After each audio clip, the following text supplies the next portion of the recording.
ਸ੍ਰੀ ਗੁਰੂ ਗ੍ਰੰਥ ਸਾਹਿਬ ਜੀ ਮਹਾਰਾਜ ਸਤਿਗੁਰਾਂ ਦੀ ਪਾਵਨ ਪਵਿੱਤਰ ਹਜ਼ੂਰੀ ਅੰਦਰ ਸੱਜ ਬੈਠੀ ਸੱਜ ਨਿਵਾਜੀ ਗੁਰੂ ਸਵਰੂਪ ਖਾਲਸਾ ਸਾਧ ਸੰਗਤ ਜੀ, ਆਪ ਆਪਾਂ ਵੱਡੇ ਭਾਗਾਂ ਵਾਲੇ ਹੋ ਰਹੇ ਹਾਂ। ਸਤਿਗੁਰਾਂ ਦੇ ਪਾਵਨ ਦਰਬਾਰ ਦੀ ਹਾਜ਼ਰੀ ਭਰ ਕੇ, ਗੁਰੂਦੇਵ ਜੀ ਦੇ ਦਰਸ਼ਨ ਕਰਕੇ, ਗੁਰੂ ਕੀ ਸੰਗਤ ਕਰਕੇ, ਗੁਰਬਾਣੀ ਕੀਰਤਨ ਸਰਵਣ ਕਰਕੇ ਵਡਭਾਗੇ ਸਮੇਂ ਦਾ ਲਾਹਾ ਪ੍ਰਾਪਤ ਹੋ ਰਿਹਾ ਹੈ। ਸਤਿਗੁਰਾਂ ਦੀ ਪਾਵਨ ਦਰਬਾਰ ਦੀ ਨਿਤਨੇਮ ਮਰਜ਼ਾਦਾ ਅਨੁਸਾਰ ਦੀਵਾਨ ਸਜੇ, ਸੋਦਰ ਦੀ ਚੌਂਕੀ, ਰਹਿਰਾ ਸਾਹਿਬ ਜੀ ਦੇ ਪਾਠ, ਗੁਰੂ ਕੀ ਬਾਣੀ ਦਾ ਕੀਰਤਨ, ਹਜ਼ੂਰੀ ਰਾਗੇ ਜਥੇ ਪਾਸੋਂ ਆਪਾਂ ਸਰਵਣ ਕੀਤਾ ਹੈ। ਸਤਿਗੁਰੂ ਸੱਚੇ ਪਾਤਸ਼ਾਹ ਜੀ ਬਣਵਾਜ ਮਹਾਰਾਜ ਮਿਹਰਾਂ ਦੇ ਘਰ ਦੇ ਵਿੱਚ ਕਿਰਪਾਲੂ ਦਿਆਲੂ ਸਤਿਗੁਰੂ ਸੱਚੇ ਪਾਤਸ਼ਾਹ ਜੀ ਕਲਯੁਗੀ ਜੀਵਾਂ ਦੇ ਉਧਾਰ ਦੇ ਹਿੱਤ ਸਤਿਗੁਰਾਂ ਨੇ 10 ਜਾਮੇ ਧਾਰਨ ਕੀਤੇ। 10 ਜਾਮਿਆਂ ਦੇ ਵਿੱਚ ਸਤਿਗੁਰੂ ਸੱਚੇ ਪਾਤਸ਼ਾਹ ਜੀ ਨੇ ਮਹਾਨ ਕਲਯੁਗੀ ਜੀਵਾਂ ਦੇ ਉੱਤੇ ਪਰਉਪਕਾਰ ਕਰਦਿਆਂ ਹੋਇਆਂ ਸ਼ਬਦ ਗੁਰੂ ਦੇ ਨਾਲ ਅਕਾਲ ਪੁਰਖ ਵਾਹਿਗੁਰੂ ਸੱਚੇ ਪਾਤਸ਼ਾਹ ਜੀ ਦੇ ਨਾਲ ਜੋੜਨਾ ਕੀਤਾ ਹੈ। ਕਲਗੀਧਰ ਪਾਤਸ਼ਾਹ ਮਹਾਰਾਜ ਜੀ ਨੇ ਆਪਣੀ ਗੁਰਬਾਣੀ ਦੇ ਵਿੱਚ ਦੱਸਿਆ, ਤਿੰਨੇ ਕਲਮ ਧਰਮ ਚਲਾਇਓ, ਸਭ ਸਾਧਨ ਕੋ ਰਾਹ ਬਤਾਇਓ, ਜੋ ਤਾਕੇ ਮਾਰਗ ਮਹਿ ਆਏ, ਤੇ ਕਬਹੁ ਨਹੀਂ ਪਾਪ ਸੰਤਾਏ, ਜੇ ਜੇ ਪੰਥ ਤਵਨ ਕੇ ਪਰੇ, ਪਾਪ ਤਾਪ ਤਿਨ ਕੇ ਪ੍ਰਭ ਹਰੇ, ਦੁਖ ਭੂਖ ਕਬਹੁ ਨਾ ਸੰਤਾਏ, ਜਾਲ ਕਾਲ ਕੇ ਬੀਚ ਨਾ ਆਏ। ਕਲਗੀਧਰ ਪਾਤਸ਼ਾਹ ਮਹਾਰਾਜ ਜੀ ਦੱਸਦੇ ਨੇ ਕਿ ਧੰਨ ਵੱਡੇ ਸਤਿਗੁਰੂ ਸ੍ਰੀ ਗੁਰੂ ਨਾਨਕ ਦੇਵ ਸੱਚੇ ਪਾਤਸ਼ਾਹ ਜੀ ਨੇ ਇਹ ਕਲਯੁਗ ਦੇ ਵਿੱਚ ਗੁਰਸਿੱਖੀ ਦਾ ਧਰਮ ਚਲਾਉਣਾ ਕੀਤਾ। ਤਿੰਨ ਇਹ ਕਲਮ ਧਰਮ ਚਲਾਇਓ, ਸਭ ਸਾਧਨ ਕੋ ਰਾਹ ਬਤਾਇਓ, ਸਾਰੇ ਜੀਵਾਂ ਨੂੰ, ਸਾਧੂ ਜਨਾਂ ਨੂੰ ਸ੍ਰੇਸ਼ਟ ਰਸਤਾ ਦਰਸਾਉਣਾ ਕੀਤਾ। ਸ਼ੁੱਧ ਮਾਰਗ ਤੇ ਮਹਾਰਾਜ ਜੀ ਨੇ ਲਾਇਆ, ਜੋ ਜੋ ਪੰਥ ਤਵਨ ਕੇ ਪਰੇ, ਜਿਹੜੇ ਤਾਂ ਗੁਰੂ ਨਾਨਕ ਸਾਹਿਬ ਜੀ ਦੇ ਚਲਾਏ ਹੋਏ ਪੰਥ ਗੁਰਸਿੱਖੀ ਧਰਮ ਤੇ ਚੱਲ ਪਏ, ਤੇ ਕਬਹੁ ਨਹੀਂ ਪਾਪ ਸੰਤਾਏ, ਉਹਨਾਂ ਨੂੰ ਜਨਮ ਮਰਨ ਦਾ ਸੰਤਾਪ ਜਿਹੜਾ ਸੀ ਫਿਰ ਉਹਨਾਂ ਨੂੰ ਨਹੀਂ ਸਤਾਇਆ, ਉਹ ਦੁਖੀ ਨਹੀਂ ਹੋਏ। ਜਿਹੜੇ ਗੁਰੂ ਨਾਨਕ ਸਾਹਿਬ ਜੀ ਦੇ ਚਰਨਾਂ ਦੇ ਨਾਲ ਜੁੜ ਗਏ, ਗੁਰੂ ਮਹਾਰਾਜ ਜੀ ਦੇ ਚਰਨਾਂ ਦਾ ਜਿਨ੍ਹਾਂ ਨੇ ਆਸਰਾ ਲੈ ਲਿਆ, ਐਸੇ ਗੁਰਦੇਵ ਸਤਿਗੁਰੂ ਸੱਚੇ ਪਾਤਸ਼ਾਹ ਜੀ ਨੇ ਇਹ ਮਹਾਨ ਕਿਰਪਾ ਕੀਤੀ। ਗੁਰੂ ਕੀ ਬਾਣੀ ਦੀ ਵਿਚਾਰ ਆਰੰਭ ਹੋ ਰਹੀ ਹੈ। ਜੋ ਸਤਿਗੁਰੂ ਮਹਾਰਾਜ ਜੀ ਦਾ ਹੁਕਮ ਹੈ, ਸਭ ਸੇ ਉੱਪਰ ਗੁਰ ਸ਼ਬਦ ਵਿਚਾਰ, ਹੋਰ ਕਥਨੀ ਬਦੋ ਨਾ ਸਗਲੀ ਸ਼ਾਰ। ਗੁਰਸਿੱਖਾਂ ਦੇ ਤਾਂ ਹੀ ਹੁਕਮ ਹੈ ਕਿ ਜਦੋਂ ਬੈਠ ਕਰਕੇ ਵਿਚਾਰ ਕਰਨੀ ਹੈ ਨਾ, ਦੁਨਿਆਵੀ ਵਿਚਾਰਾਂ ਤੇ ਬਹੁਤ ਨੇ, ਪਰ ਜਿਹੜੀ ਸ਼੍ਰੋਮਣੀ ਵਿਚਾਰ ਹੈ ਉਹ ਗੁਰੂ ਕੇ ਸ਼ਬਦ ਦੀ ਹੈ। ਕਿ ਜਦੋਂ ਰਲ ਮਿਲ ਬੈਠ ਕਰਕੇ ਸੰਗਤ ਰੂਪ ਹੋ ਕਰਕੇ ਗੁਰਸਿੱਖ ਬਹਿਣ, ਹਰ ਕੀਆਂ ਕਥਾ ਕਹਾਣੀਆਂ ਗੁਰਮੀਤ ਸੁਣਾਈਆਂ। ਗੁਰੂ ਘਰ ਦੀਆਂ ਜਿਹੜੀਆਂ ਕਹਾਣੀਆਂ ਨੇ, ਕਥਾਵਾਂ ਨੇ, ਗੁਰੂ ਦਾ ਜਸ ਹੈ, ਉਹ ਸੁਣਨਾ ਤੇ ਸੁਣਾਉਣਾ। ਗੁਰੂ ਮਹਾਰਾਜ ਜੀ ਦੇ ਨਾਮ ਦੇ ਵਿੱਚ ਬਰਕਤ ਹੈ, ਪ੍ਰਤਾਪ ਹੈ। ਜਦੋਂ ਗੁਰੂ ਮਹਾਰਾਜ ਜੀ ਦਾ ਨਾਮ ਲੈ ਲਈਏ, ਉਦੋਂ ਸਾਰੇ ਵਿਘਨਾਂ ਦਾ ਨਾਸ ਹੋ ਜਾਂਦਾ ਹੈ। ਗੁਰੂ ਨਾਨਕ ਜੀ ਨੇ ਸੁਣਿਆ ਪੇਖਿਆ, ਸੇ ਫਿਰ ਗਰਭਾਸ ਨਾ ਪਰਿਆ ਰੇ। ਜਿਨ੍ਹਾਂ ਨੇ ਕੰਨਾਂ ਦੇ ਨਾਲ, ਧਿਆਨ ਦੇ ਨਾਲ ਗੁਰੂ ਕੇ ਨਾਮ ਨੂੰ ਸੁਣਿਆ, ਰਸਨਾ ਦੇ ਨਾਲ ਜਪਿਆ, ਨੇਤਰਾਂ ਦੇ ਨਾਲ ਗੁਰੂ ਗ੍ਰੰਥ ਸਾਹਿਬ ਜੀ ਦੇ ਦਰਸ਼ਨ ਕੀਤੇ, ਉਹਨਾਂ ਦੀ ਮਹਾਨ ਮਹਿਮਾ ਹੋਈ। ਸਾਹਿਬ ਕਹਿੰਦੇ ਅੰਤਰ ਗੁਰ ਅਰਾਧਨਾ, ਜਿਹਵਾ ਜਪ ਗੁਰ ਨਾਮ, ਨੇਤਰੀ ਸਤਿਗੁਰ ਪੇਖਣਾ, ਸਰਵਣੀ ਸੁਣਨਾ ਗੁਰੂ ਨਾਮ। ਸਤਿਗੁਰ ਸੇਤੀ ਰਤਿਆ, ਦਰਗਹਿ ਪਾਈਐ ਠਾਉ। ਜਦੋਂ ਗੁਰੂ ਮਹਾਰਾਜ ਜੀ ਦੇ ਨਾਮ ਦੇ ਵਿੱਚ ਤਦਾਕਾਰ ਹੋਵਾਂਗੇ, ਅੰਤਰ ਆਤਮੇ ਪਰਮੇਸ਼ਰ ਨੂੰ ਅਰਾਧਾਂਗੇ, ਰਸਨਾ ਦੇ ਦੁਆਰਾ ਯਾਦ ਕਰਾਂਗੇ, ਨੇਤਰਾਂ ਦੇ ਨਾਲ ਗੁਰੂ ਦੇ ਦਰਸ਼ਨ, ਤੇ ਮਹਾਰਾਜ ਕਹਿੰਦੇ ਫਿਰ ਦਰਗਹਿ ਪਾਏ ਠਾਉ। ਉਹ ਦਰਗਾਹ ਦੇ ਵਿੱਚ, ਜੋ ਸੱਚੀ ਦਰਗਾਹ ਹੈ, ਜੋ ਸੱਚਖੰਡ ਹੈ, ਉਹ ਬਾਣੀ ਪੜ੍ਹਨ ਸੁਣਨ ਵਾਲੇ ਨੂੰ, ਨਾਮ ਜਪਣ ਸੁਣਨੇ ਵਾਲੇ ਨੂੰ ਦਰਗਾਹ ਦੇ ਵਿੱਚ ਜਗ੍ਹਾ ਮਿਲਦੀ ਹੈ। ਮਹਾਰਾਜ ਕਲਯੁਗ ਦੇ ਵਿੱਚ ਪੁੰਨ ਕਰਨਾ ਜਿਹੜਾ ਕਿਹੜਾ ਵੱਡਾ ਹੈ, ਜਿਹੜਾ ਪੁੰਨ ਹੈ ਉਹ ਕਿਹੜਾ ਕੀਤਾ ਜਾਵੇ ਤੇ ਬਹੁਤਾ ਵੱਡਾ ਮਹਾਤਮ ਹੈ। ਮਹਾਰਾਜ ਕਹਿੰਦੇ ਕਲ ਮੈਂ ਇਹੋ ਪੁੰਨ ਗੁਣ ਗੋਬਿੰਦ ਗਾਹੇ। ਜਿਹੜੇ ਗੁਰੂ ਦੇ ਗੁਣ ਗਾਉਣੇ, ਗੁਰੂ ਨੂੰ ਯਾਦ ਕਰਨਾ, ਇਹ ਅਕਾਲ ਪੁਰਖ ਵਾਹਿਗੁਰੂ ਮਹਾਰਾਜ ਤੋਂ ਬੜਾ ਸਮਰੱਥ ਹੈ। ਇਹ ਜਿੰਨੀ ਵੀ ਸ੍ਰਿਸ਼ਟੀ ਹੈ, ਇਹ ਮਹਾਰਾਜ ਨੂੰ ਆਪ ਇੱਕ ਕੀਤਾ ਪਸਾਓ, ਏਕੋ ਕਵਾਓ, ਤਿਸ ਤੇ ਹੋਏ ਲੱਖ ਦਰਿਆਓ। ਇਹ ਮਹਾਰਾਜ ਇੱਕੇ ਵਾਰੀ ਕਹਿਣ ਤੇ ਤੂੰ ਸਾਰੀ ਸ੍ਰਿਸ਼ਟੀ ਬਣਾ ਦਿੱਤੀ, ਬਹੁਤ ਵੱਡਾ ਤੇਰਾ ਗੁਣ ਹੈ। ਫਿਰ ਤੂੰ ਇਹਨੂੰ ਸਵਾਰਿਆ ਵੀ ਹੈ, ਬਣਾ ਕੇ ਸਵਾਰਿਆ ਵੀ ਹੈ, ਫਿਰ ਤੂੰ ਪ੍ਰਤਪਾਲਨਾ ਵੀ ਕਰ ਰਿਹਾ ਹੈ। ਜਿੱਥੇ ਆਪ ਜੀ ਨੂੰ ਕੋਈ ਯਾਦ ਕਰਦਾ, ਉੱਥੇ ਪਹੁੰਚ ਕਰਕੇ ਤੁਸੀਂ ਰੱਖਿਆ ਵੀ ਕਰਦੇ ਹੋ। ਫਿਰ ਜੀਵਾਂ ਦਾ ਤੁਸੀਂ ਜਨਮ ਮਰਨ ਕੱਟਣ ਵਾਲੇ ਹੋ। ਇਹ ਮਹਾਰਾਜ ਜੀ ਦੇ ਗੁਣਾਂ ਨੂੰ ਯਾਦ ਕਰਨਾ, ਇਹ ਬਹੁਤ ਵੱਡੇ ਪੁੰਨ ਨੇ, ਬਹੁਤ ਵੱਡਾ ਪੁੰਨ ਮਿਲਦਾ ਹੈ। ਬਹੁਤ ਵੱਡੇ ਗੁਰੂ ਮਹਾਰਾਜ ਜੀ ਦੀ ਇਹ ਰਹਿਮਤ ਬਖਸ਼ਿਸ਼ ਹੁੰਦੀ ਹੈ। ਜੋ ਅੱਜ ਦਾ ਸ਼ਬਦ ਹੈ, ਜਿਸ ਦੀ ਆਪਾਂ ਵਿਚਾਰ ਕਰਨੀ, ਅੰਮ੍ਰਿਤਮਈ ਗੁਰੂ ਕੇ ਸ਼ਬਦ ਦੀ,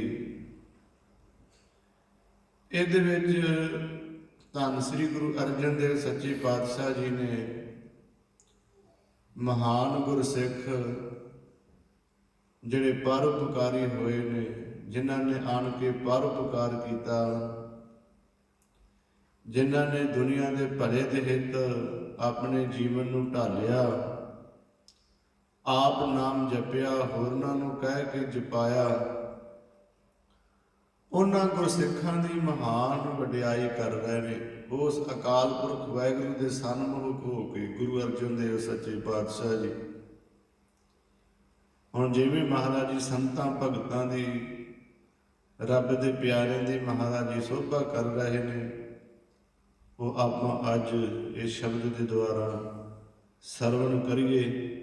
ਇਸੇ ਤਰ੍ਹਾਂ ਹੀ ਮਨ ਚਿੱਤ ਬਿਰਤੀ ਨੂੰ ਇਕਾਗਰ ਕਰਕੇ ਸਰਵਣ ਕਰੀਏ। ਗੱਜ ਕੇ ਆਖੀਏ ਸਤਿਨਾਮ ਸ੍ਰੀ ਵਾਹਿਗੁਰੂ ਸਾਹਿਬ ਜੀ। ਸੂਹੀ ਮਹੱਲਾ ਪੰਜਵਾ।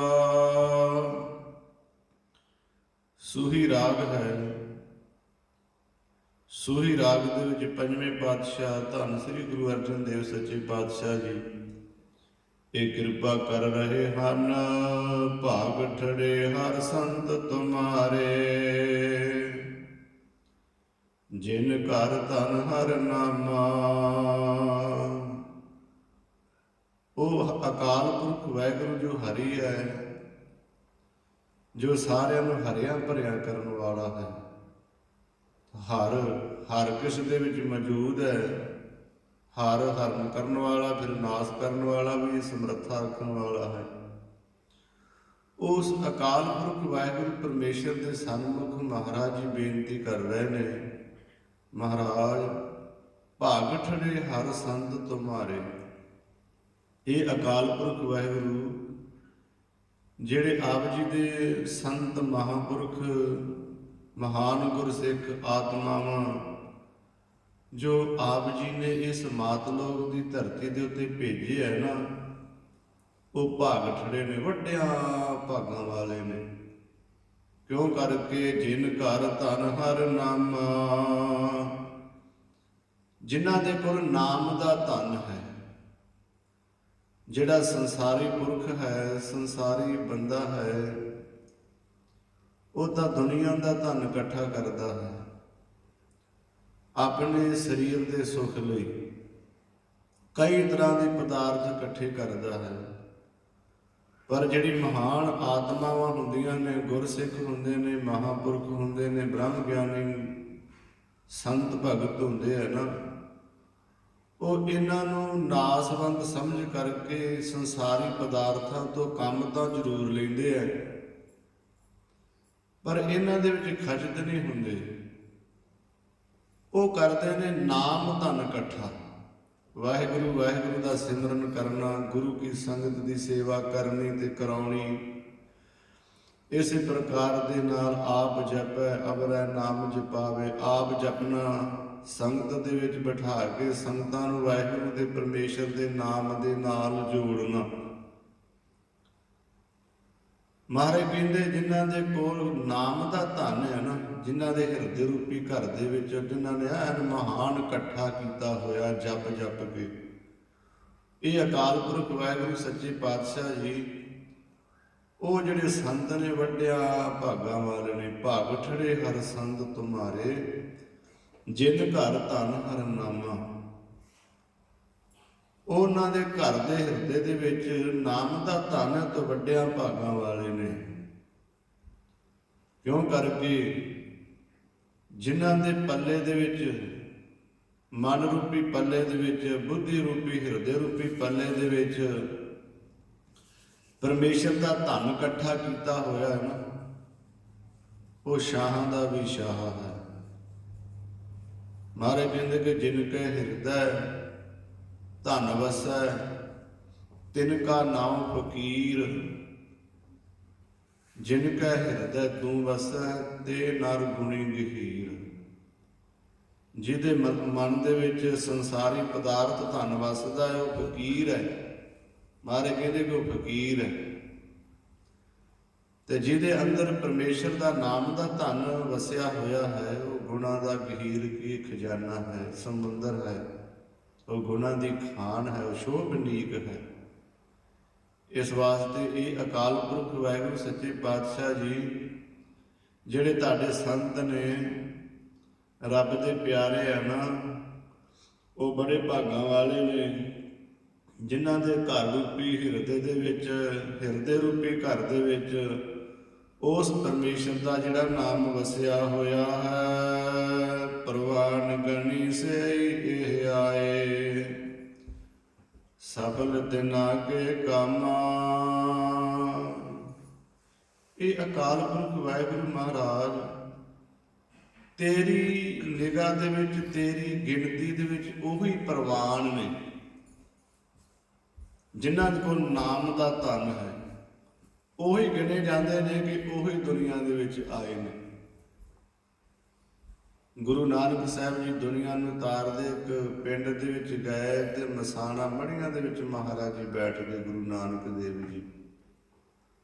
ਉੱਥੇ ਪੱਥਰ ਲੈ ਕੇ ਲਾਏ ਸੀ, ਕਿਸੇ ਦੀ 6 ਸਾਲ ਉਮਰ, ਕਿਸੇ ਦੀ 2 ਸਾਲ, ਕਿਸੇ ਦੀ 5 ਸਾਲ। ਮਰਦਾਨਾ ਵੇਖ ਕੇ ਕਹਿਣ ਲੱਗਾ, ਮਹਾਰਾਜ ਲੋਕ ਤਾਂ ਇੱਥੋਂ ਦੇ ਬੜੇ ਉਮਰ ਵੱਡੀ ਤੇ ਜਾਪਦੇ ਨੇ, ਬੜੇ ਸਿਆਣੇ ਨੇ, ਤੇ ਆ ਉਮਰਾਂ ਲੋਕਾਂ ਦੀਆਂ ਥੋੜੀਆਂ ਲਿਖੀਆਂ ਨੇ, ਕੋਈ 2 ਸਾਲ ਦੇ ਵਿੱਚ ਮਰ ਗਿਆ, ਕੋਈ 5 ਸਾਲ ਦੇ ਵਿੱਚ ਮਰ ਗਿਆ। ਮਹਾਰਾਜ ਇਹਦਾ ਕੀ ਕਾਰਨ ਹੈ? ਗੁਰੂ ਨਾਨਕ ਦੇਵ ਮਹਾਰਾਜ ਕਹਿੰਦੇ ਕਿ ਮਰਦਾਨਿਆ ਪਿੰਡ ਵਾਲੇ ਬੜੇ ਸਿਆਣੇ ਲੋਕ ਨੇ। ਇਹ ਜਦੋਂ ਇਹਨਾਂ ਦੇ ਪਿੰਡ ਦੇ ਵਿੱਚ ਕੋਈ ਬੱਚਾ ਜਨਮ ਲੈਂਦਾ ਨਾ, ਉਦੋਂ ਤੋਂ ਉਹਦੇ ਨਾਂ ਦੇ ਇੱਕ ਕਾਪੀ ਲਾ ਲੈਂਦੇ ਨੇ, ਤੇ ਜਿੰਨਾ ਉਹਨਾਂ ਨੇ ਜਨਮ ਤੋਂ ਲੈ ਕੇ ਅੰਤ ਤੱਕ ਕਿਸੇ ਨੇ ਨਾਮ ਜਪਿਆ ਹੋਵੇ, ਸੇਵਾ ਸਿਮਰਨ ਕੀਤੀ ਹੋਵੇ, ਤੇ ਉਹ ਲਿਖੀ ਜਾਂਦੇ ਨੇ, ਤੇ ਬਾਕੀ ਉਮਰ ਨਹੀਂ ਉਹ ਲਿਖਦੇ।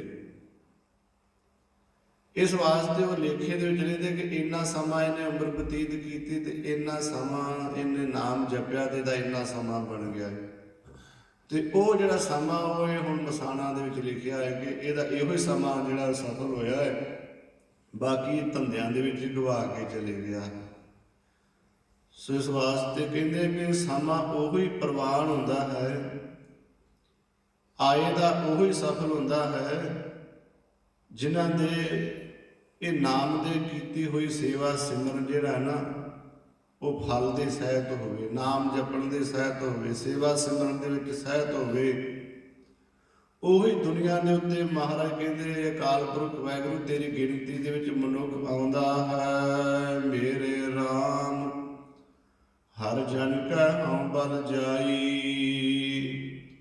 ਗੁਰੂ ਅਰਜਨ ਦੇਵ ਮਹਾਰਾਜ ਕਹਿੰਦੇ ਇਹ ਮੇਰੇ ਰਾਮ ਜੋ ਸਾਰਿਆਂ ਦੇ ਵਿੱਚ ਰਮਿਆ ਹੋਇਆ ਪਰਮੇਸ਼ਰ, ਇਹ ਅਕਾਲ ਪੁਰਖ ਵਾਹਿਗੁਰੂ ਹਰੀ ਮਹਾਰਾਜ ਜਿਹੜੇ ਤੇਰੇ ਜਨ ਭਗਤ ਜਨ ਹੈ ਨਾ, ਮੈਂ ਉਹਨਾਂ ਤੋਂ ਬਲਹਾਰ ਤੇ ਵਾਰਨੇ ਜਾਣਾ।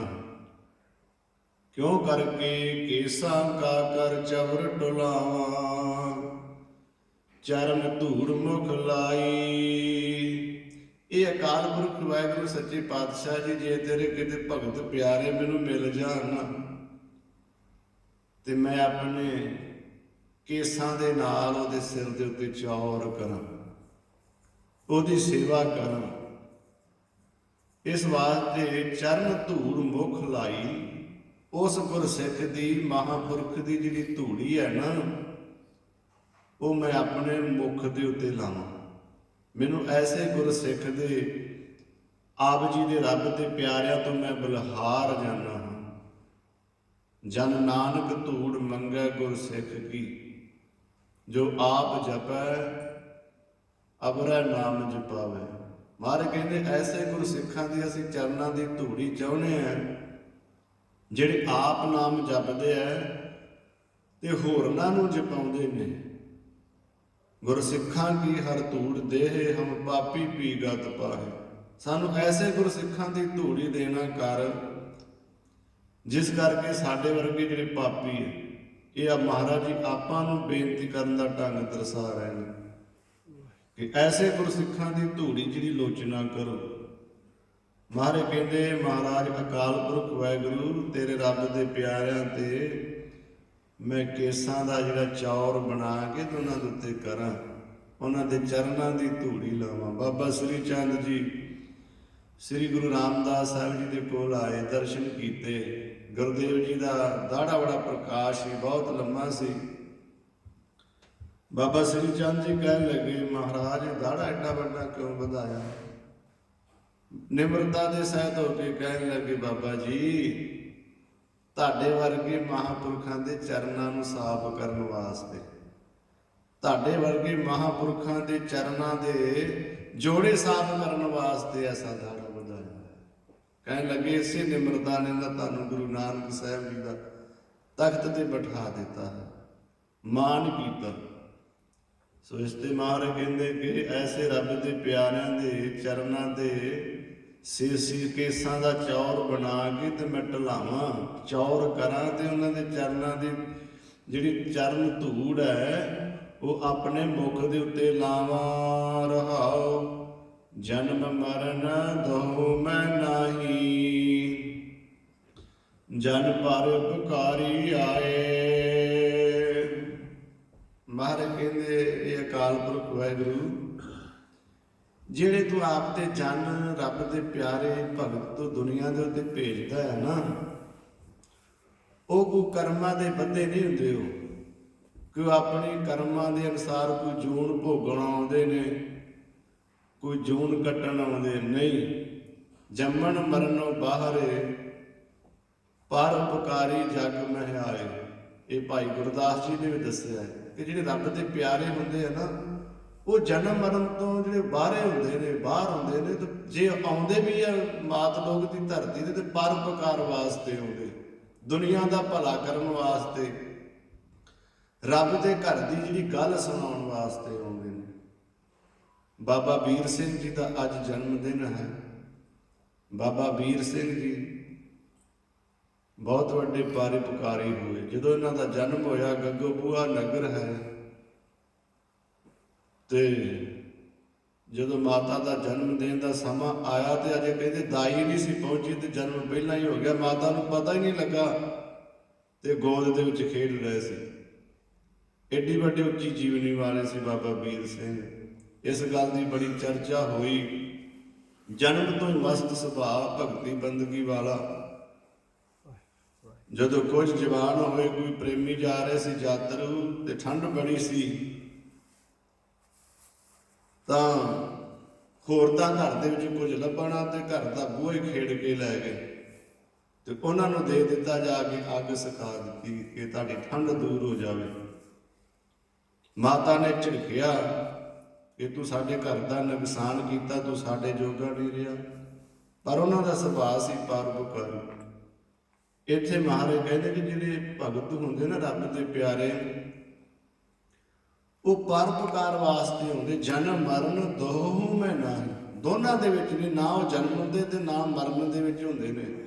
ਕੋਈ ਕਰਮਾਂ ਦੇ ਬੱਧੇ ਨਹੀਂ ਆਉਂਦੇ, ਉਹ ਪਰਉਪਕਾਰ ਕਰਨ ਵਾਸਤੇ ਹੁੰਦੇ। ਜਨ ਉਹ ਪਰਉਪਕਾਰ ਕਰਨ ਵਾਸਤੇ ਹੁੰਦੇ ਨੇ।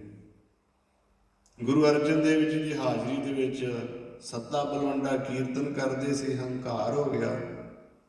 ਕੀਰਤਨ ਕਰਨ ਨਾ ਆਏ, ਕਿਸੇ ਗੱਲੋਂ ਨਾਰਾਜ਼ ਹੋ ਗਏ ਤੇ ਮਹਾਰਾਜ ਕਹਿਣ ਲੱਗੇ, ਭਾਈ ਤੁਸੀਂ ਕੀਰਤਨ ਕਰਨ ਕਿਉਂ ਨਹੀਂ ਆਉਂਦੇ? ਕੀਰਤਨ ਕਰਨ ਵਾਸਤੇ ਆਓ। ਔਖਾ ਸੌਖਾ ਬੋਲਣ ਲੱਗੇ, ਵੱਡਿਆ ਸਤਿਗੁਰਾਂ ਦੀ ਨਿੰਦਿਆ ਕਰ ਦਿੱਤੀ। ਗੁਰੂ ਨਾਨਕ ਸਾਹਿਬ ਜੀ ਦੇ ਸਾਡਾ ਮਰਦਾਨਾ ਨਾ ਹੁੰਦਾ ਤੇ ਗੁਰੂ ਨਾਨਕ ਸਾਹਿਬ ਜੀ ਨੂੰ ਕਿਹਨੇ ਜਾਣਨਾ ਸੀ। ਉਹ ਕੀਰਤਨ ਕਰਦਾ ਹੁੰਦਾ ਸੀ, ਰਬਾਬ ਵਜਾਉਂਦਾ ਹੁੰਦਾ ਸੀ ਤੇ ਫਿਰ ਲੋਕ ਗੁਰੂ ਨਾਨਕ ਸਾਹਿਬ ਜੀ ਦੇ ਕੋਲ ਆਉਂਦੇ ਆ। ਮਹਾਰਾਜ ਕਹਿਣ ਲੱਗੇ, ਸਾਨੂੰ ਜੋ ਮਰਜ਼ੀ ਕਹਿ ਲੈਂਦੇ ਹੋ, ਪਰ ਤੁਸੀਂ ਵੱਡਿਆਂ ਸਤਿਗੁਰਾਂ ਦੀ ਨਿੰਦਿਆ ਕੀਤੀ ਹੈ, ਤੁਹਾਡੇ ਸਰੀਰ ਫਿੱਟ ਜਾਣੇ ਚਾਹੀਦੇ।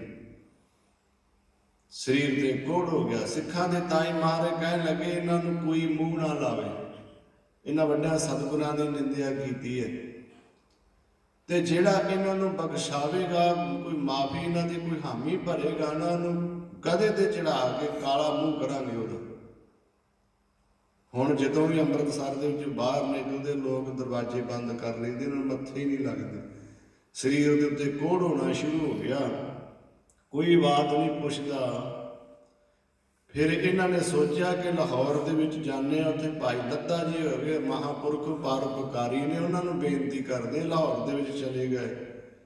ਜਦੋਂ ਲਾਹੌਰ ਦੇ ਵਿੱਚ ਗਏ ਤੇ ਸਾਰੇ ਲਾਹੌਰ ਵਾਲੇ ਸਿੱਖਾਂ ਨੇ ਦਰਵਾਜ਼ੇ ਬੰਦ ਕਰ ਲਏ ਕਿ ਗੁਰੂ ਕੇ ਫਟਕਾਰੇ ਇਹ ਸਰਾਫੇ ਹੋਏ, ਇਹਨਾਂ ਦੇ ਮੱਥੇ ਨਹੀਂ ਲੱਗਣਾ।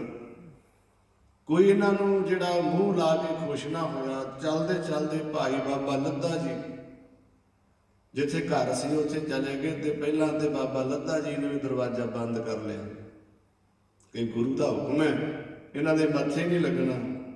ਪਰ ਉਹ ਦਰਵਾਜ਼ੇ ਤੇ ਬੈਠ ਕੇ ਤਰਲੇ ਲੈਣ ਲੱਗ ਪਏ, ਵਿਰਲਾਪ ਕਰਨ ਲੱਗ ਪਏ, ਬਾਬਾ ਜੀ ਤੁਹਾਡੇ ਤੋਂ ਬਗੈਰ ਸਾਨੂੰ ਕਿਸੇ ਨੇ ਬਖਸ਼ਾਉਣਾ ਨਹੀਂ, ਅਸੀਂ ਮਾਰੇ ਗਏ, ਸਾਨੂੰ ਬਖਸ਼ਾਓ।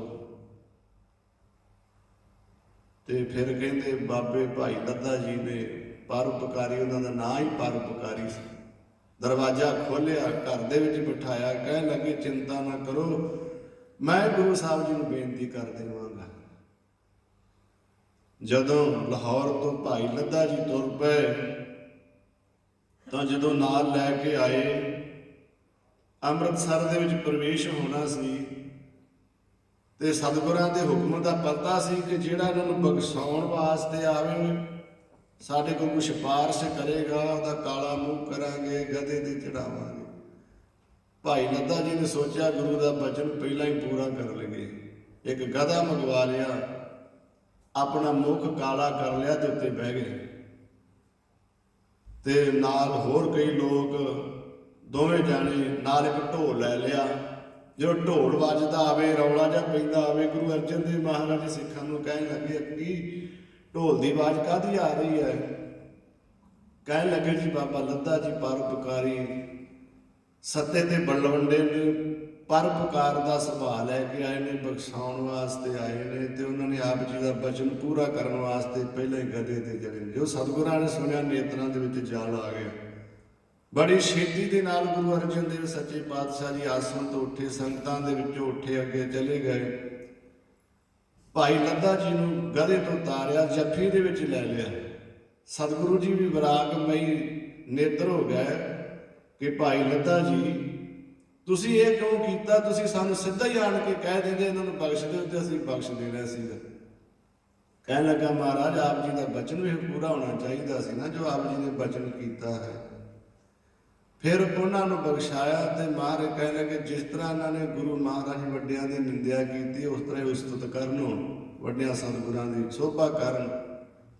ਫਿਰ ਉਹਨਾਂ ਨੇ ਜੋ ਸਮੇਂ ਗੁਰੂ ਵੱਡਿਆਂ ਸਤਿਗੁਰਾਂ ਦੀ ਸ਼ੋਭਾ ਕੀਤੀ, ਵਡਿਆਈ ਕੀਤੀ, ਉਹ ਸੱਤੇ ਬਲਵੰਡੇ ਦੀ ਵਾਰ ਰੂਪ ਦੇ ਵਿੱਚ ਮਹਾਰਾਜ ਨੇ ਗੁਰਬਾਣੀ ਦੇ ਵਿੱਚ ਵੀ ਦਰਜ ਕੀਤਾ ਹੈ।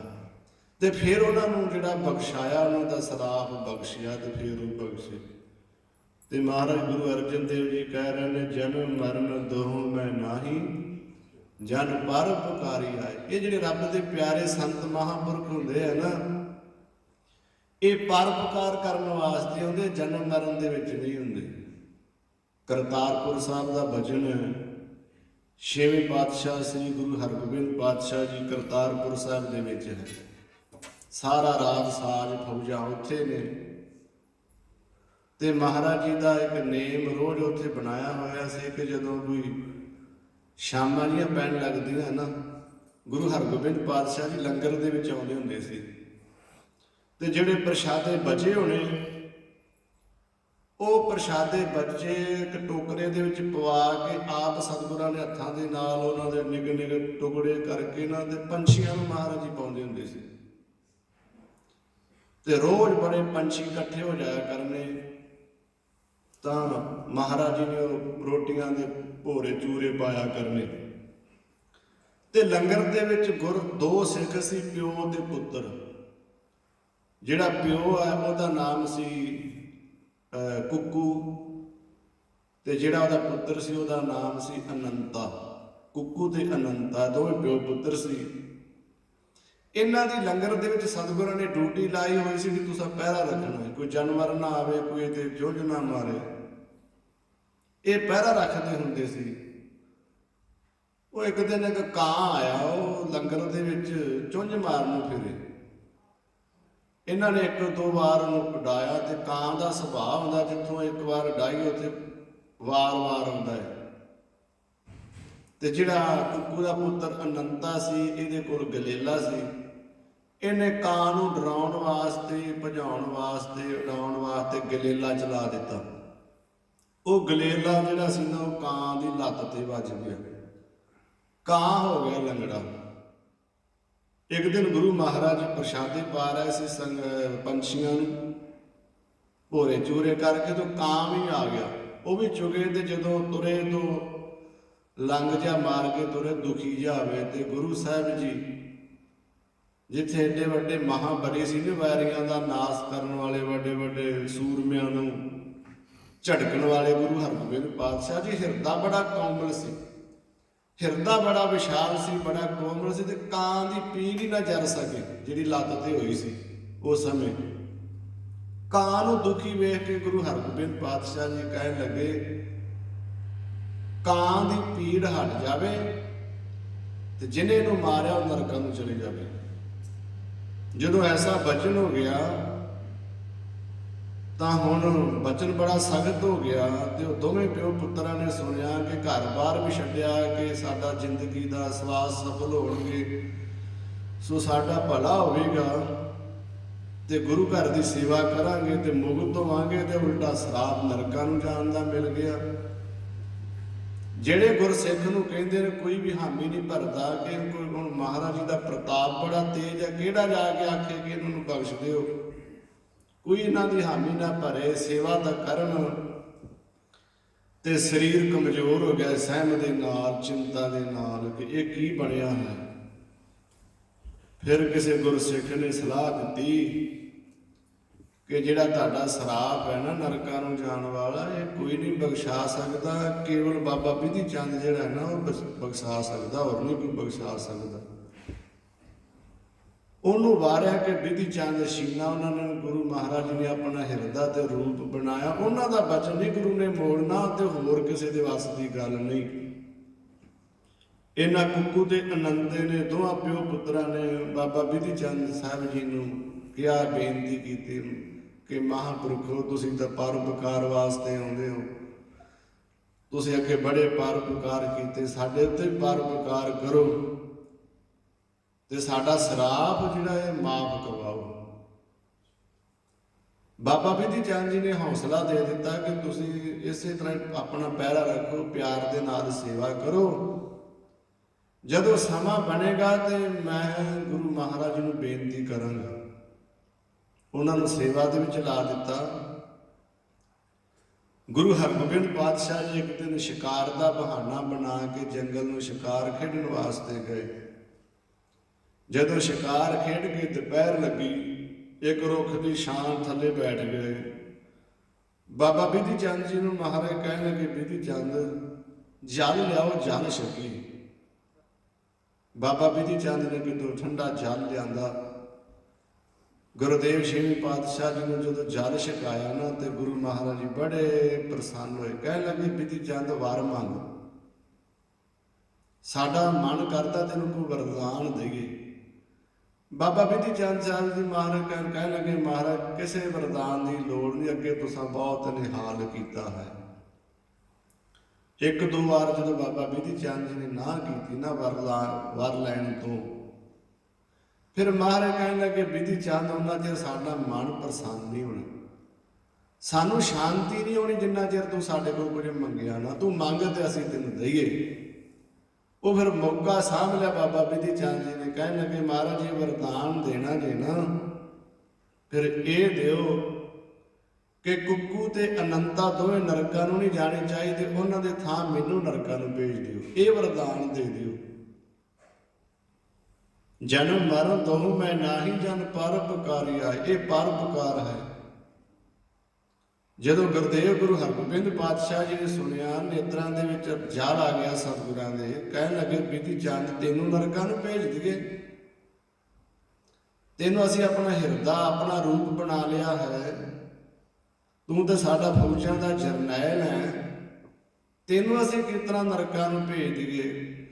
ਤੇ ਬਾਬਾ ਬਿਧੀ ਚੰਦ ਸਾਹਿਬ ਕਹਿਣ ਲੱਗੇ, ਮਹਾਰਾਜ ਡਿਊਟੀ ਤਾਂ ਆਪ ਜੀ ਨੇ ਲਾਈ ਸੀ ਨਾ ਲੰਗਰ ਦੇ ਸੁੱਚਤਾ ਰੱਖਣ ਵਾਸਤੇ, ਉਹਨਾਂ ਨੂੰ ਕਿ ਕੋਈ ਜਾਨਵਰ ਨਾ ਆਵੇ, ਕੁੱਤਾ ਬਿੱਲਾ ਨਾ ਆਵੇ, ਕੋਈ ਪੰਛੀ ਨਾ ਆਵੇ, ਤਾਂ ਲੰਗਰ ਦੀ ਸੁੱਚਤਾ ਰੱਖਣ ਵਾਸਤੇ ਕਾਂ ਨੂੰ ਗਲੇਲਾ ਮਾਰਿਆ ਸੀ ਨਾ, ਜਾਣ ਕੇ ਨਹੀਂ ਮਾਰਿਆ।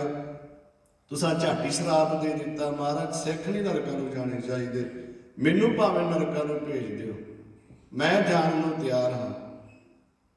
ਗੁਰੂ ਹਰਗੋਬਿੰਦ ਪਾਤਸ਼ਾਹ ਜੀ ਨੇ ਬਾਬਾ ਬਿਧੀ ਚੰਦ ਸਾਹਿਬ ਜੀ ਨੂੰ ਆਪਣੀ ਜੱਫੀ ਦੇ ਗਲ ਬੱਕੜੀ ਦੇ ਵਿੱਚ ਲੈ ਲਿਆ। ਕਹਿਣ ਲੱਗੇ, ਬਿਧੀ ਚੰਦ ਨਾ ਤੂੰ ਨਾ ਸਾਡੇ ਗੁਰਸਿੱਖ ਨਰਕਾਂ ਨੂੰ ਜਾਣਗੇ, ਨਹੀਂ ਜਾਣਗੇ। ਫਿਰ ਬੇਨਤੀ ਕੀਤੀ, ਮਹਾਰਾਜ ਨਹੀਂ, ਜਿਹੜਾ ਆਪ ਜੀ ਦਾ ਬਚਨ ਹੈ ਜ਼ਰੂਰ ਪੂਰਾ ਹੋਣਾ ਚਾਹੀਦਾ, ਕਿ ਨਰਕਾਂ ਨੂੰ ਜਾਣ ਵਾਲਾ ਬਚਨ ਜ਼ਰੂਰ ਪੂਰਾ ਹੋਣਾ ਚਾਹੀਦਾ ਹੈ, ਉਹ ਵੀ ਪੂਰਾ ਕਰੋ। ਤੇ ਉੱਥੇ ਇੱਕ ਲਾਗੇ ਕਰਤਾਰਪੁਰ ਦੇ ਛੋਟਾ ਮੀਰਪੁਰ ਪਿੰਡ ਸੀ, ਉਹਦਾ ਨਾਮ ਸੀ ਮੀਰਪੁਰ। ਉੱਥੇ ਮੁਗਲ ਪਠਾਨ ਜ਼ਿਆਦਾ ਰਹਿੰਦੇ ਸੀ, ਮੁਸਲਮਾਨ ਉਹ ਗੁਰੂ ਘਰ ਦੇ ਨਾਲ ਬੜਾ ਵਿਰੋਧ ਕਰਦੇ ਸੀ, ਬੜੀ ਦੁਸ਼ਮਣੀ ਕਮਾਉਂਦੇ ਸੀ। ਮਹਾਰਾਜ ਕਹਿਣ ਲੱਗੇ, ਬਿਧੀ ਚੰਦ ਨਾ ਤੂੰ ਨਰਕਾਂ ਨੂੰ ਜਾਵੇਂਗਾ, ਨਾ ਉਹ ਸਿੱਖ ਜਾਣਗੇ, ਛੋਟਾ ਮੀਰਪੁਰ ਸਾਰਾ ਹੀ ਨਰਕਾਂ ਨੂੰ ਚਲੇ ਜਾਵੇਗਾ। ਪੈਂਦੇ ਖਾਂ ਦਾ ਪਿੰਡ ਸੀ। ਇਹ ਹੈ ਪਰਉਪਕਾਰ। ਇੱਥੇ ਗੁਰੂ ਅਰਜਨ ਦੇਵ ਸੱਚੇ ਪਾਤਸ਼ਾਹ ਮਹਾਰਾਜ ਕਹਿੰਦੇ ਨੇ, ਜਨਮ ਮਰਨ ਦੋਹੂ ਮੈਂ ਨਾਹੀ ਜਨ ਪਰਉਪਕਾਰੀ ਆਏ, ਕਿ ਜਿਹੜੇ ਗੁਰਸਿੱਖ ਮਹਾਤਮਾਵਾਂ, ਰੱਬ ਦੇ ਪਿਆਰੇ ਸੰਤ ਮਹਾਂਪੁਰਖ ਗੁਰਸਿੱਖ ਆਉਂਦੇ ਆ ਨਾ, ਉਹਨਾਂ ਕੋਈ ਜਨਮ ਮਰਨ ਦੇ ਵਿੱਚ ਨਹੀਂ ਹੁੰਦੇ, ਉਹ ਆਪਣੀ ਮੌਜ ਦੇ ਨਾਲ ਆਉਂਦੇ ਆ, ਆਪਣੀ ਇੱਛਾ ਦੇ ਨਾਲ ਆਉਂਦੇ ਨੇ, ਪਰਉਪਕਾਰ ਕਰਨ ਵਾਸਤੇ, ਜੀਵਾਂ ਦਾ ਭਲਾ ਕਰਨ ਵਾਸਤੇ ਆਉਂਦੇ ਹਨ। ਜੀ ਦਾਨ ਦੇ ਭਗਤੇ ਲਾਏ ਨਾ, ਹਰ ਸਿਉ ਲੈਣ ਮਿਲਾਏ। ਕਹਿੰਦੇ ਕਿ ਰੱਬ ਦੇ ਪਿਆਰੇ ਹੁੰਦੇ ਨਾ, ਉਹ ਐਸਾ ਗੁਰੂ ਘਰ ਦਾ ਪ੍ਰਚਾਰ ਕਰਦੇ ਆ, ਜੀਆਂ ਦੇ ਤਾਂ ਹੀ ਭਗਤੀ ਦਾ ਦਾਨ ਦੇ ਦਿੰਦੇ ਨੇ, ਤੇ ਵਿਛੜਿਆ ਹੋਇਆਂ ਨੂੰ ਆਪ ਦੇ ਕੇ ਉਪਦੇਸ਼ ਗੁਰੂ ਦਾ ਤੇ ਗੁਰੂ ਦੇ ਨਾਲ ਮਿਲਾ ਲੈਂਦੇ ਨੇ, ਉਹਦੇ ਵਿੱਚ ਭੇਦ ਕਰ ਲੈਂਦੇ ਨੇ। ਬਾਬਾ ਬਿਧੀ ਚੰਦ ਸਾਹਿਬ ਜੀ 6ਵੇਂ ਪਾਤਸ਼ਾਹ ਜੀ ਨੂੰ ਮੈਨਾਕਪੁਰ ਟਾਪੂ ਦੇ ਵਿੱਚ ਸੰਗਤਾਂ ਨੇ ਯਾਦ ਕੀਤਾ। ਇਹ ਹੁਣ ਚੀਨ ਦੇ ਇਲਾਕੇ ਦੇ ਵਿੱਚ ਰਹਿ ਗਿਆ ਮੈਨਾਕਪੁਰ, ਸਮੁੰਦਰ ਤੋਂ ਪਾਰ ਸੀ ਕਿ ਮਹਾਰਾਜ ਇੱਥੇ ਆਓ ਤੇ ਦਰਸ਼ਨ ਦਿਓ। ਉੱਥੋਂ ਦੀ ਸੰਗਤ ਸਿੱਖਾਂ ਨੇ 6ਵੇਂ ਪਾਤਸ਼ਾਹ ਜੀ ਨੂੰ ਯਾਦ ਕੀਤਾ ਤੇ ਸਿੱਖ ਨੂੰ ਭੇਜਿਆ ਚਿੱਠੀ ਦੇ ਕੇ। ਉਹ ਕਰਤਾਰ ਕੀਰਤਪੁਰ ਆਈ ਸੰਗਤ ਚਿੱਠੀ ਦਿੱਤੀ। ਮਹਾਰਾਜ ਕਹਿੰਦੇ ਕਿ ਸਾਡੇ ਤੋਂ ਨਹੀਂ ਜਾਇਆ ਜਾਣਾ, ਸਾਡੇ ਕੋਲ ਰਾਜ ਸਾਜ ਬਹੁਤ ਹੈ, ਜੰਗੀ ਸਮਾਨ ਫੌਜਾਂ ਨੇ, ਤੇ ਸਾਡੇ ਕੋਲ ਮੈਨਾਕਪੁਰ ਟਾਪੂ ਦੇ ਵਿੱਚ ਨਹੀਂ ਪਹੁੰਚਿਆ ਜਾਣਾ। ਵਿਰਾਗ ਕੀਤਾ, ਮਹਾਰਾਜ ਅਸੀਂ ਜਾ ਕੇ ਸਿੱਖਾਂ ਨੂੰ ਕੀ ਦੱਸਾਂਗੇ ਕਿ ਅਸੀਂ ਸਤਿਗੁਰਾਂ ਨੂੰ ਲੈ ਕੇ ਨਹੀਂ ਆਏ, ਜ਼ਰੂਰ ਕਿਰਪਾ ਕਰੋ। ਉਹਨਾਂ ਦੀ ਵਿਰਾਗਮਈ ਬੇਨਤੀ ਸੁਣ ਕੇ ਮਹਾਰਾਜ ਕਹਿਣ ਲੱਗੇ ਫਿਰ ਸਾਡੇ ਤੋਂ ਨਹੀਂ ਜਾ ਹੋਣਾ, ਅਸੀਂ ਇੱਕ ਆਪਣਾ ਰੂਪ ਹੀ ਤੁਹਾਡੇ ਨਾਲ ਭੇਜਦੇ ਹਾਂ। ਬਾਬਾ ਬਿਧੀ ਚੰਦ ਜੀ ਨੂੰ ਸੱਦ ਲਿਆ, ਕਹਿਣ ਲੱਗੇ ਬਾਬਾ ਬਿਧੀ ਚੰਦ ਤੂੰ ਸਾਡਾ ਰੂਪ ਹੈ, ਸਾਡਾ ਰੂਪ ਬਣ ਕੇ ਸਿੱਖਾਂ ਦੇ ਨਾਲ ਮੈਨਾਕਪੁਰ ਟਾਪੂ ਦੇ ਵਿੱਚ ਜਾ ਤੇ ਸਾਡੇ ਤਰ੍ਹਾਂ ਦਰਸ਼ਨ ਦੇ ਕੇ ਆ। ਜਿਹੜੇ ਸਾਡੇ ਦਰਸ਼ਨ ਕਰਨ ਦੇ ਨਾਲ ਸਿੱਖਾਂ ਦੀ ਭਾਵਨਾ ਹੋਣੀ, ਤੇਰੇ ਦਰਸ਼ਨ ਕਰਕੇ ਹੋਵੇਗੀ। ਬਾਬਾ ਬਿਧੀ ਚੰਦ ਕਹਿਣ ਲੱਗੇ ਮਹਾਰਾਜ ਨੇ ਜਿੱਥੇ ਆਪ ਜੀ ਨੂੰ ਯਾਦ ਕੀਤਾ ਸੰਗਤਾਂ ਨੇ, ਆਪ ਸਮਰੱਥ, ਉੱਥੇ ਆਪ ਜੀ ਦਾ ਹੀ ਜਨਮ ਬਣਾਉਂਦਾ। ਮਹਾਰਾਜ ਕਹਿਣ ਲੱਗੇ ਨਹੀਂ, ਤੂੰ ਸਾਡਾ ਰੂਪ ਹੈ।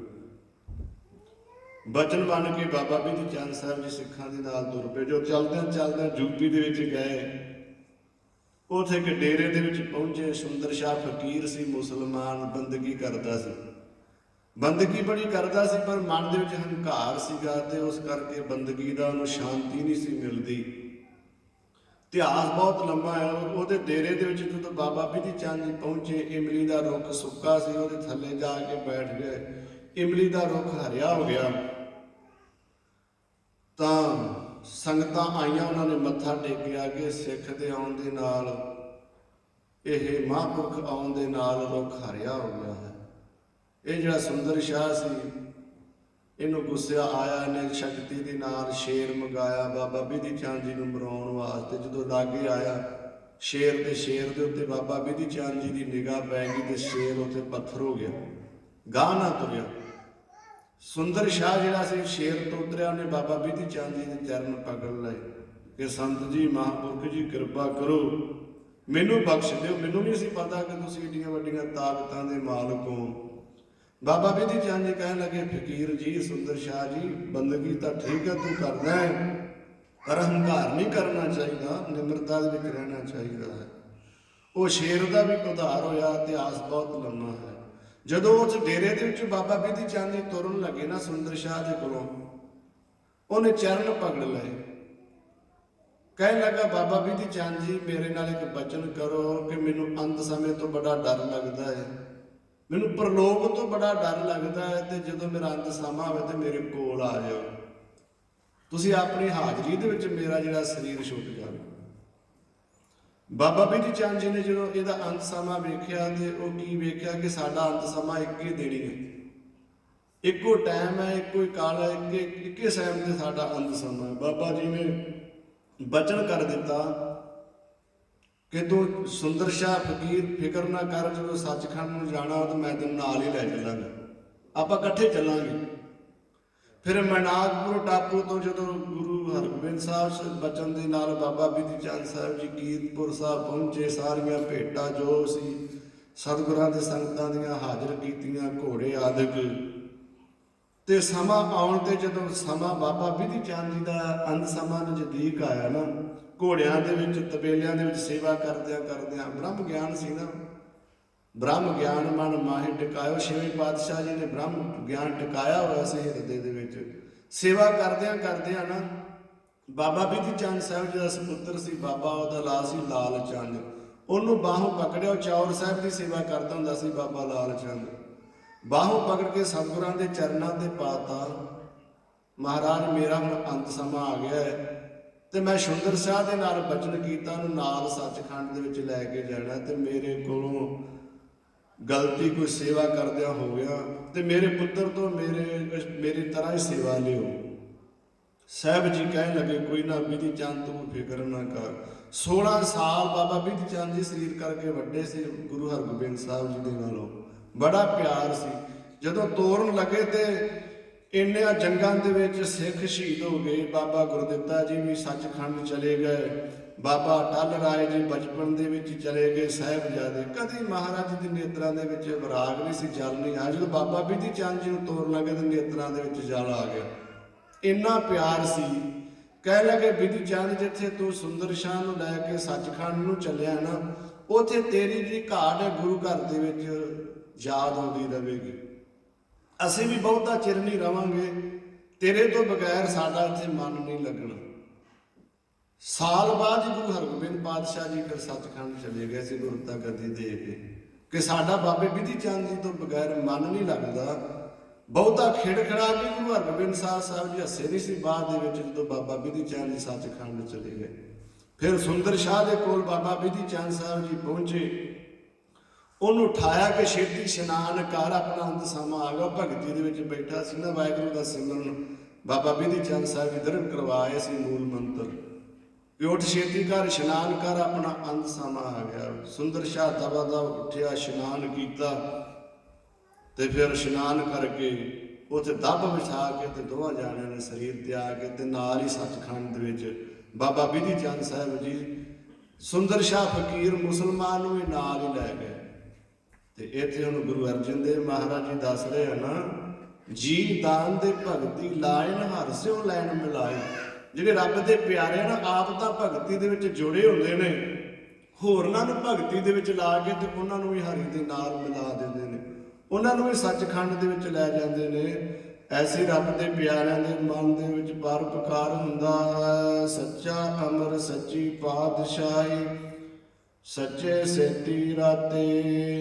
ਇਹ ਅਕਾਲ ਪੁਰਖ ਵਾਹਿਗੁਰੂ ਭਗਤਾਂ ਦੀ ਵਡਿਆਈ ਚੱਲ ਰਹੀ ਹੈ ਨਾ ਸ਼ਬਦ ਦੇ ਵਿੱਚ। ਗੁਰੂ ਅਰਜਨ ਦੇਵ ਮਹਾਰਾਜ ਕਹਿਣ ਲੱਗੇ ਅਕਾਲ ਪੁਰਖ ਵਾਹਿਗੁਰੂ ਜਿਹੜੇ ਤੇਰੇ ਰੱਬ ਦੇ ਪਿਆਰੇ ਭਗਤ ਹੈ ਨਾ, ਸੱਚਾ ਅਮਰ, ਉਹਨਾਂ ਦਾ ਜਿਹੜਾ ਅਮਰਗੀ ਹੁਕਮ ਹੈ ਨਾ, ਉਹ ਵੀ ਸੱਚਾ ਹੀ ਹੈ।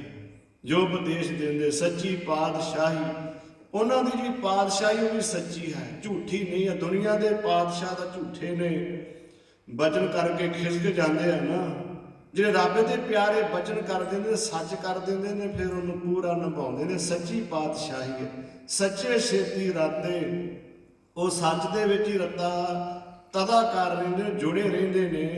ਇਹ ਅਕਾਲ ਪੁਰਖ ਵਾਹਿਗੁਰੂ ਸੱਚੇ ਪਾਤਸ਼ਾਹ ਜੀ ਜਿਹੜੇ ਤੇਰੇ ਭਗਤ ਹਨ, ਸੱਚਾ ਸੁਖ ਸੱਚੀ ਵਡਿਆਈ, ਉਹਨਾਂ ਦੇ ਕੋਲ ਸੁਖ ਵੀ ਸੱਚਾ ਹੀ ਹੁੰਦਾ ਹੈ। ਇਹ ਨਹੀਂ ਕਿ ਅੱਜ ਸੁੱਖ ਹੈ ਤੇ ਕੱਲ ਨੂੰ ਦੁੱਖ ਆ ਗਿਆ ਨਾ। ਸੱਚਾ ਸੁੱਖ ਜਿਹੜਾ ਨਾ ਖਤਮ ਹੋਣ ਵਾਲਾ ਆਨੰਦਮਈ ਸੁੱਖ, ਉਹ ਉਹਨਾਂ ਦੇ ਕੋਲ ਹੁੰਦਾ ਹੈ। ਤੇ ਸੱਚੀ ਵਡਿਆਈ, ਫਿਰ ਵਡਿਆਈ ਵੀ ਝੂਠੀ ਨਹੀਂ ਹੁੰਦੀ ਕਿ ਅੱਜ ਵਡਿਆਈ ਤੇ ਕੱਲ ਨੂੰ ਕੋਈ ਨਿੰਦਿਆ ਕਰੇ। ਉਹਨਾਂ ਦੀ ਵਡਿਆਈ ਵੀ ਸਦਾ ਜੁਗੋ ਜੁਗ ਰਹਿੰਦੀ ਹੈ। ਇਸ ਵਾਸਤੇ ਜਿਸ ਕੇ ਸੇ ਦਿਨ ਜਾਤੇ, ਇਸ ਵਾਸਤੇ ਮਹਾਰਾਜ ਗਰੀਬ ਨਿਵਾਜ ਸੱਚੇ ਪਾਤਸ਼ਾਹ ਜੀ ਉਹ ਸਾਰੇ ਥਾਵਾਂ ਤੇ ਜਾਣੇ ਜਾਂਦੇ ਨੇ ਜਿਹੜੇ ਰੱਬ ਦੇ ਪਿਆਰੇ ਨੇ। ਹਰ ਕਾ ਭਗਤ ਪ੍ਰਗਟ ਨਹੀਂ ਛਪੈ। ਉਹ ਆਪਣੇ ਆਪ ਨੂੰ ਜਿੰਨਾ ਮਰਜ਼ੀ ਛਪਾ ਕੇ ਰੱਖੇ ਕਿ ਮੈਂ ਪ੍ਰਗਟ ਨਾ ਹੋਵਾਂ, ਪਰ ਭਗਤ ਜਿਹੜਾ ਉਹ ਪ੍ਰਗਟ ਹੋ ਹੀ ਜਾਂਦਾ। ਬੰਦਗੀ ਦਾ, ਸੇਵਾ ਸਿਮਰਨ ਦਾ ਜਿਹੜਾ ਪ੍ਰਤਾਪ ਹੁੰਦਾ ਹੈ। ਪੱਖਾ ਫੇਰੀ ਪਾਣੀ ਢੋਵਾਂ। ਗੁਰੂ ਅਰਜਨ ਦੇਵ ਕਹਿੰਦੇ ਮਹਾਰਾਜ ਅਕਾਲ ਪੁਰਖ ਵਾਹਿਗੁਰੂ ਇਹੋ ਜਿਹੇ ਸੰਤ ਮਿਲਾਓ, ਜਦੋਂ ਮੈਨੂੰ ਮਿਲਾਪ ਹੋਵੇ ਨਾ, ਮੈਂ ਇਹਨਾਂ ਦੇ ਉੱਤੇ ਪੱਖਾ ਚੱਲਾਂ, ਹੱਥ ਦੇ ਵਿੱਚ ਲੈ ਕੇ ਨਾ ਪਾਉਣ ਚੱਲਾਂ ਤੇ ਪਾਣੀ ਢੋਵਾਂ। ਜਿੱਥੇ ਉਹ ਬੈਠੇ ਹੋਣ ਉਸ ਜਗ੍ਹਾ ਤੇ ਲਿਆਣ ਕੇ ਜਲ ਛਿਣਕਾਂ, ਜਲ ਛਕਾਵਾਂ, ਪਾਣੀ ਦੀ ਸੇਵਾ ਕਰਾਂ, ਪੀਸਣ ਪੀਸ ਕਮਾਵਾਂ। ਜਿੱਥੇ ਤੇਰੇ ਗੁਰਸਿੱਖਾਂ ਨੇ ਸੰਗਤ ਕਰਨ ਦੇ ਹੋਣ, ਲੰਗਰ ਚੱਲਦਾ ਹੋਵੇ ਤੇ ਮੈਂ ਉੱਥੇ ਚੱਕੀ ਪੀਸ ਕੇ, ਆਟਾ ਪੀਸ ਕੇ ਲੰਗਰ ਦਾ ਤਿਆਰੀ ਕਰਾਂ। ਗੁਰੂ ਅਰਜਨ ਦੇਵ ਮਹਾਰਾਜ ਕਹਿ ਰਹੇ ਨੇ ਕਿੰਨੀ ਨਿਮਰਤਾ ਦੇ ਵਿੱਚ ਰੱਬ ਦੇ ਪਿਆਰੇ ਸੋਭਾ ਕਰ ਰਹੇ ਨੇ। ਮਹਾਰਾਜ ਐਸੇ ਗੁਰਸਿੱਖਾਂ ਦਾ ਬਾਬਾ ਬੁੱਢਾ ਸਾਹਿਬ ਜੀ, ਭਾਈ ਗੁਰਦਾਸ ਜੀ ਵਰਗਿਆਂ ਦਾ ਬਹੁਤ ਮਹਾਰਾਜ ਜੀ ਸਤਿਕਾਰ ਕਰਿਆ ਕਰਦੇ ਕਿ ਐਸੇ ਰੱਬ ਦੇ ਪਿਆਰਿਆਂ ਦਾ ਜਿਹੜਾ ਮਿਲਾਪ ਕਰਾਓ। ਉੱਥੇ ਮੈਂ ਪੱਖਾ ਝੱਲਾਂ, ਪਾਣੀ ਢੋਵਾਂ, ਉਹਨਾਂ ਦੇ ਪੀਸਣ ਪੀਸ ਕਮਾਵਾਂ, ਉਹਨਾਂ ਦਾ ਜਿਹੜਾ ਚੱਕੀ ਪੀਸ ਕੇ ਜਿਹੜਾ ਉਹ ਸੇਵਾ ਕਰਨ। ਗੁਰੂ ਹਰਗੋਬਿੰਦ ਪਾਤਸ਼ਾਹ ਜੀ ਅੰਮ੍ਰਿਤਸਰ ਸੀ ਤੇ ਬੀੜ ਸਾਹਿਬ ਤੋਂ ਬਾਬਾ ਬੁੱਢਾ ਸਾਹਿਬ ਜੀ ਦਰਸ਼ਨ ਕਰਨ ਵਾਸਤੇ ਆ ਰਹੇ ਸੀ ਤੇ ਬਜ਼ੁਰਗ ਸੀ ਤੇ ਮਹਾਰਾਜ ਜੀ ਨੇ ਪਾਲਕੀ ਭੇਜੀ ਕਿ ਪਾਲਕੀ ਦੇ ਵਿੱਚ ਬਾਬਾ ਬੁੱਢਾ ਸਾਹਿਬ ਜੀ ਨੂੰ ਬਿਠਾ ਕੇ ਲਿਆਓ। ਜਦੋਂ ਬਿਠਾ ਕੇ ਲੈ ਕੇ ਜਾ ਰਹੇ ਸੀ ਨਾ, ਤੇ ਜਦੋਂ ਪਤਾ ਲੱਗਾ ਕਿ ਅੰਮ੍ਰਿਤਸਰ ਦੀ ਜੂਹ ਦੇ ਵਿੱਚ ਬਾਬਾ ਬੁੱਢਾ ਸਾਹਿਬ ਜੀ ਦੀ ਪਾਲਕੀ ਆ ਰਹੀ ਹੈ, ਜਿੰਨੇ ਕੋਲ ਸਿੱਖ ਸੀ ਸਤਿਗੁਰਾਂ ਨੇ ਸਾਰਿਆਂ ਨੂੰ ਕਹਿ ਦਿੱਤਾ ਜਾਓ ਅੱਗੇ ਜਾ ਕੇ ਬਾਬਾ ਬੁੱਢਾ ਸਾਹਿਬ ਜੀ ਨੂੰ ਪ੍ਰੇਮ ਦੇ ਨਾਲ ਲੈ ਕੇ ਆਓ। ਜੋ ਸਾਰੇ ਚਲੇ ਗਏ ਨਾ, ਫਿਰ ਆਪ ਸਤਿਗੁਰੂ ਜੀ ਉੱਠੇ, ਖੁੱਲਾ ਇੱਕ ਚਾਦਰਾ ਲਿਆ ਤੇ ਬੁੱਕਲ ਮਾਰ ਲਈ ਸਿਰ ਤੋਂ ਲੈ ਕੇ ਨਾ ਆਪਣੇ ਸਰੀਰ ਨੂੰ ਸਾਰੇ ਨੂੰ ਢੱਕ ਲਿਆ ਕਿ ਸਾਡਾ ਪਤਾ ਨਾ ਲੱਗੇ। ਆਪਣੇ ਆਪ ਨੂੰ ਛਪਾਉਂਦਿਆਂ ਹਾਂ ਸਤਿਗੁਰੂ ਮਹਾਰਾਜ ਵੀ ਚਲੇ ਗਏ ਤੇ ਜਾ ਕੇ ਬਾਬਾ ਬੁੱਢਾ ਸਾਹਿਬ ਜੀ ਦੀ ਪਾਲਕੀ ਨੂੰ ਮੋਢਾ ਦੇ ਦਿੱਤਾ ਕਿ ਇਹਨਾਂ ਦੇ ਬਚਨਾਂ ਕਰਕੇ ਸਾਡਾ ਜਿਹੜਾ ਸੀ ਅਵਤਾਰ ਹੋਇਆ ਇਹ ਗੁਰੂ ਨਾਨਕ ਸਾਹਿਬ ਜੀ ਤੋਂ ਵਰਸਾਏ ਹੋਏ ਨੇ। ਫਿਰ ਸਾਡੇ ਵਿਦਿਆ ਦਾਤੇ ਵੀ ਬਾਬਾ ਬੁੱਢਾ ਸਾਹਿਬ ਜੀ ਨੇ ਬਹੁਤ ਵੱਡੇ ਪਰਉਪਕਾਰੀ ਤੇ ਅਜੇ ਤੱਕ ਅਸੀਂ ਇਹਨਾਂ ਦੀ ਸੇਵਾ ਨਹੀਂ ਕੀਤੀ ਹੱਥਾਂ ਦੇ ਨਾਲ। ਜਾ ਕੇ ਪਾਲਕੀ ਨੂੰ ਮੋਢਾ ਦੇ ਦਿੱਤਾ ਤੇ ਬਾਬਾ ਬੁੱਢਾ ਸਾਹਿਬ ਜੀ ਬ੍ਰਹਮ ਗਿਆਨੀ ਸੀ, ਕਹਿਣ ਲੱਗੇ ਮਹਾਰਾਜ ਮੋਢਾ ਥੱਲੇ ਕੱਢ ਦਿਓ ਨਹੀਂ ਤੇ ਮੈਂ ਛਾਲ ਮਾਰ ਦੇਣੀ। ਸੋਚਿਆ ਕਿ ਸਰੀਰ ਬਜ਼ੁਰਗ ਹੈ, ਜੇ ਛਾਲ ਮਾਰਦੀ ਕੋਈ ਸੱਟ ਲੱਗ ਜਾਏਗੀ। 2-4 ਕਦਮ ਹੀ ਬਾਬਾ ਗੁਰੂ ਹਰਗੋਬਿੰਦ ਸਾਹਿਬ ਜੀ ਪਾਲਕੀ ਲੈ ਕੇ ਤੁਰੇ ਤੇ ਸਿੱਖ ਨੂੰ ਫੜਾ ਦਿੱਤੀ। ਕਹਿਣ ਲੱਗੇ ਸਾਡੀ ਭਾਵਨਾ ਸੀ ਕਿ ਅਸੀਂ ਬਾਬਾ ਬੁੱਢਾ ਸਾਹਿਬ ਜੀ ਦੀ ਸੇਵਾ ਕਰਨੀ ਹੈ, ਉਹ ਅਸੀਂ ਆਪਣੀ ਭਾਵਨਾ ਪੂਰੀ ਕਰ ਲਈ ਹੈ। ਤੇ ਇੱਥੇ ਮਹਾਰਾਜ ਕਹਿੰਦੇ ਕਿ ਪੱਖਾ ਫੇਰੀ ਪਾਣੀ ਢੋਵਾਂ, ਹਰ ਜਨ ਕਹਿ ਪੀਸਨ ਪੀਸ ਕਮਾਵਾ।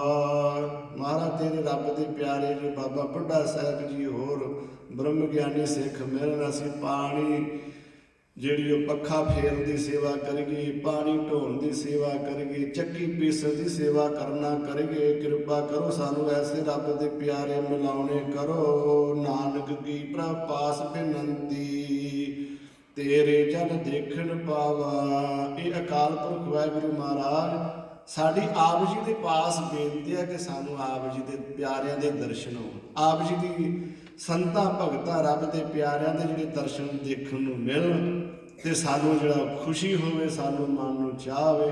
ਇਹ ਤੇਰੇ ਰੱਬ ਦੇ ਪਿਆਰਿਆਂ ਦੇ ਭਗਤਾਂ ਦੇ ਵਿੱਚ ਵਡਿਆਈ। ਇਹ ਅੱਜ ਦਾ ਉਪਦੇਸ਼ ਸ਼ਬਦ ਦੇ ਦੁਆਰਾ ਜੋ ਪਰਉਪਕਾਰੀ ਮਹਾਂਪੁਰਖ ਰੱਬ ਦੇ ਪਿਆਰੇ ਤਤ ਬੇਤੇ ਗੁਰਸਿੱਖ ਹੋਏ ਹਨ, ਉਹਨਾਂ ਦੀ ਸੋਭਾ ਦੇ ਵਿੱਚ, ਉਹਨਾਂ ਦੀ ਸੋਭਾ ਜੁਗ ਜੁਗ ਹੋਈ ਕੋਈ ਨਾ ਮੇਟਣ ਹਾਰਾ। ਉਹਨਾਂ ਦੀ ਸੋਭਾ ਜੁਗਾ ਜੁਗਾ ਤੱਕ ਹੁੰਦੀ ਹੈ, ਕੋਈ ਨਹੀਂ ਮੇਟ ਸਕਦਾ। ਆਪ ਗੁਰਬਾਣੀ ਦੇ ਵਿੱਚ ਸਤਿਗੁਰਾਂ ਨੇ ਸੰਤਾਂ ਮਹਾਂਪੁਰਖਾਂ ਦੀ ਰੱਬ ਦੇ ਪਿਆਰਿਆਂ ਦੀ ਮਹਾਨ ਆਤਮਾਵਾਂ ਦੀ ਜਿਹੜੀ ਇਹ ਸੋਭਾ ਕੀਤੀ ਹੈ। ਇਸ ਕਰਕੇ ਆਪਾਂ ਨੂੰ ਜਿਹੜਾ ਉਪਦੇਸ਼ ਦਿੱਤਾ ਕਿ ਤੁਸੀਂ ਰੱਬ ਦੇ ਪਿਆਰਿਆਂ ਦੀ ਸੰਗਤਾਂ ਦੀ ਸੰਗਤ ਕਰਿਆ ਕਰੋ, ਸੇਵਾ ਸਿਮਰਨ ਕਰਿਆ ਕਰੋ, ਸਾਧੂਆਂ ਦੇ ਚਰਨਾਂ ਦੀ ਧੂੜ ਜਿਹੜੀ ਲੋੜਿਆ ਕਰੋ। ਇਸ ਧੂੜ ਦੇ ਨਾਲ ਤੁਹਾਡਾ ਜਿਹੜਾ ਹੈ ਇਹ ਸੰਸਾਰ ਰੂਪੀ ਸਮੁੰਦਰ ਤੋਂ ਜਿਹੜਾ ਪਾਰ ਉਤਾਰਾ ਹੋ ਜਾਵੇਗਾ। ਗੁਰੂ ਕਾ ਜਸ ਅਗਾਧ ਬੋਧ ਹੈ, ਸਮੁੰਦਰ ਦੀ ਨਿਆਈ ਹੈ। ਤੁਸ਼ ਬੁੱਧੀ ਦੇ ਨਾਲ ਬੇਨਤੀਆਂ ਕੀਤੀਆਂ, ਗੁਰੂ ਸਾਹਿਬ ਸੰਗਤ ਬਖਸ਼ਿਓ ਬਖਸ਼ ਲੈਣਾ। ਅੱਗੇ ਵਾਸਤੇ ਸਤਿਗੁਰਾਂ ਦਾ ਜਸ ਕਰਨ ਦਾ ਬਲ ਬਖਸ਼ਣਾ। ਧੰਨ ਸ੍ਰੀ ਗੁਰੂ ਗ੍ਰੰਥ ਸਾਹਿਬ ਜੀ ਦਾ ਕੋਟਾਨ ਕੋਟ ਧੰਨਵਾਦ। ਆਈਆਂ ਹੋਈਆਂ ਸਿੱਖ ਸੰਗਤਾਂ ਦਾ ਜਿਨ੍ਹਾਂ ਨੇ ਹਾਜ਼ਰੀ ਭਰ ਕੇ ਗੁਰੂ ਜਾ ਸਰਵਣ ਕਰਕੇ ਵਡਭਾਗੇ ਸਮੇਂ ਦਾ ਲਾਹਾ ਪ੍ਰਾਪਤ ਕੀਤਾ ਹੈ ਜੀ। ਪੱਖਾ ਫੇਰੀ ਪਾਣੀ ਢੋਵਾਂ, ਹਰ ਜਨ ਕੈ ਪੀਸਨ ਪੀਸ ਕਮਾਵਾ। ਨਾਨਕ ਕੀ ਪ੍ਰਭ ਪਾਸ ਬਿਨੰਤੀ, ਤੇਰੇ ਜਨ ਦੇਖਣ ਪਾਵਾ। ਵਾਹਿਗੁਰੂ ਜੀ ਕਾ ਖਾਲਸਾ, ਵਾਹਿਗੁਰੂ ਜੀ ਕੀ